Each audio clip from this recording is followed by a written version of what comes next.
ওরা সম্ভবত পোস্টমর্টম না করলে জানা যাবে না, তবে ওরা মেয়েটাকে নৃশংসভাবে রেপ করতে পারে, করে ওরা পাশবিক অত্যাচার করে মেরেছে। 10.5 থেকে 11 বছর বয়স এই বাচ্চাটাকে আমাদের এখানে কিছু আরএসএস দুর্নীতিবাজ মানে কি একদম নৃশংসভাবে এই বাচ্চাটাকে রেপ করে।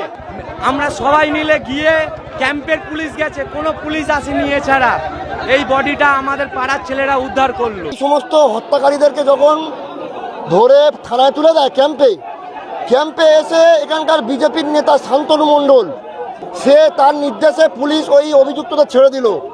এলাকাবাসী সমস্ত এলাকাবাসী রাস্তায় নেমেছে আর আসামিগুলোকে ছাড়িয়ে নিয়ে চলে গেছে শান্তনু মণ্ডল বলে আর একজন ছেলে। মুখ্যমন্ত্রী শুভেন্দু অধিকারী বলছে আইনের শাসন চলবে, এটাই আইনের শাসন চলবে। বিধানসভায় একরকম ভাষণ আর আপনার এলাকায় আপনার কার্যকর্তাদের একরকম ভূমিকা, এটা আইনের শাসন নয়, এটা আসলে বিজেপির গুন্ডারাজের শাসন। এই শাসন পশ্চিমবঙ্গে চলবে না।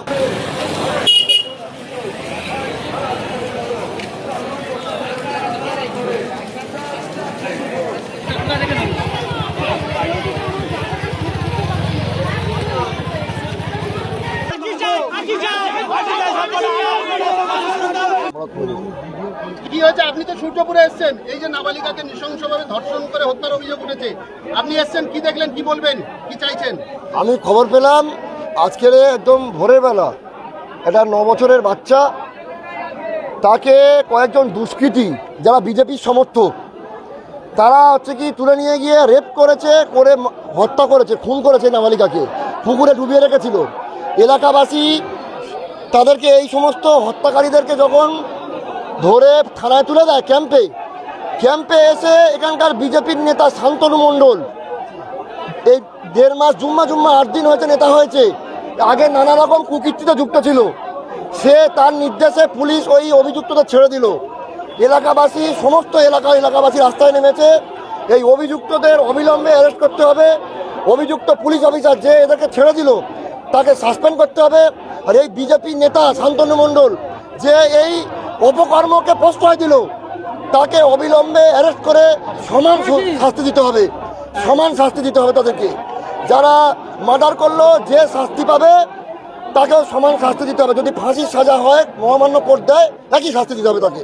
যখন এলাকাবাসীরা অভিযুক্তদেরকে পুলিশের হাতে তুলে দিল, তারপরেও তাকে ছাড়া হলো কেন? এটাই তো আমাদের প্রশ্ন। প্রশাসন একদিকে মুখ্যমন্ত্রী শুভেন্দু অধিকারী বলছে আইনের শাসন চলবে, এটাই আইনের শাসন চলবে। বিধানসভায় একরকম ভাষণ আর আপনার এলাকায় আপনার কার্যকর্তাদের একরকম ভূমিকা, এটা আইনের শাসন নয়, এটা আসলে বিজেপির গুন্ডারাজের শাসন।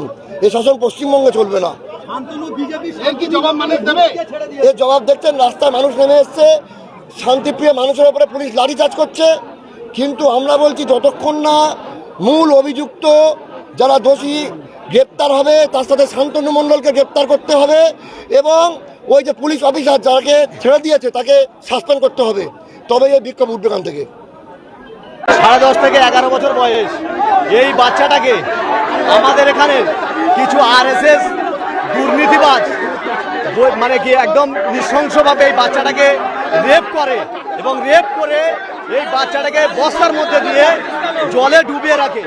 আমরা চাই এবং আমরা প্রত্যেকেই চাই আগামী যেন কোনো বাচ্চার এইভাবে না হত্যা করে, এবং আমাদের এই বাচ্চাটাকে যে যারা এই সমস্ত দুষ্কৃতীরা যারা এইভাবে হত্যা করেছে, আমরা চাই অবিলম্বে সরকারের কাছে আবেদন করছি ইমিডিয়েটলি ওদেরকে ধরে অ্যাকশন যেন নেয়, এবং যেন আমরা দাবি করছি ফাঁসির দাবি চাইছি, যেন ওকে ফাঁসি দেওয়া হয়।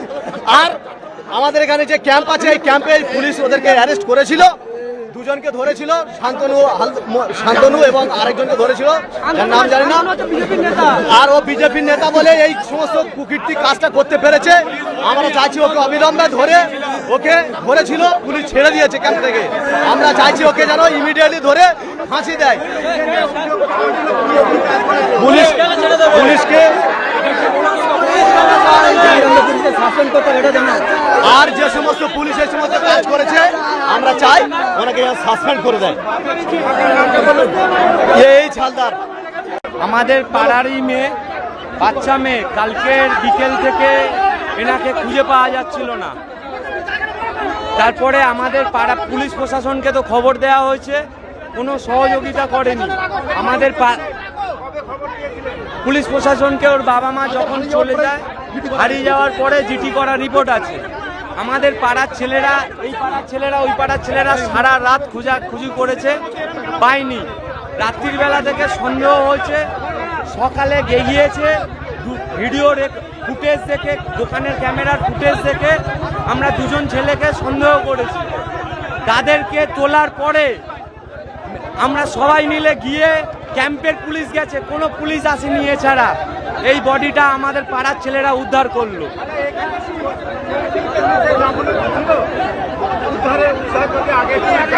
না, উদ্ধারে শুধু আমাদের ছেলেরা ছিল, আর ক্যাম্পের একজন ব্যক্তি ছিল, বয়স্ক ব্যক্তি। আমার নাম অরূপ নস্কর। মেয়েটাকে যা পজিশন বোঝা যাচ্ছে, কিছু ছেলে ছিল 4 জন, যারা সবই হিন্দু ছেলে, আনন্দ নাম, গোড়ে নাম, আমাদের এই সামনে ব্যাংকের পিছনে বাড়ি। ওরা সম্ভবত পোস্টমর্টম না করলে জানা যাবে না, তবে ওরা মেয়েটাকে নৃশংসভাবে রেপ করতে পারে, করে ওরা পাশবিক অত্যাচার করে মেরেছে। আর আসামিগুলোকে ছাড়িয়ে নিয়ে চলে গেছে শান্তনু মণ্ডল বলে আর একজন ছেলে। আর এই আছে, এই জোবানো ছিল জলে। এখনো এই এভিডেন্সটা এখানে পড়ে আছে।